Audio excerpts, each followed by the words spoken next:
Hi, Assalamualaikum, I'm Teacher Fatiha.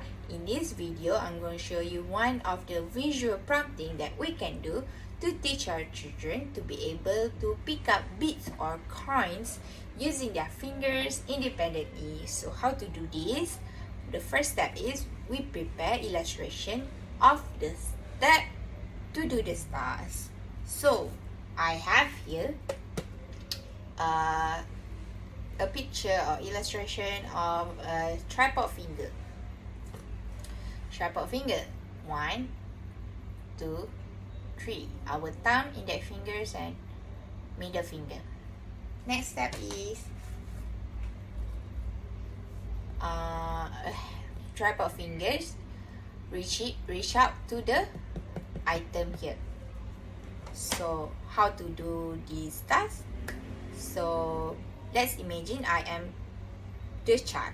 So the first step is tripod fingers, indicating them to use their hand and tripod finger.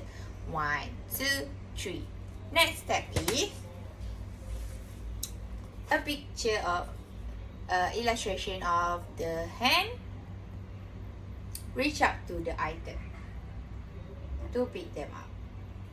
So here are the example of the visual prompting that we can do to do this task. So good luck in trying them.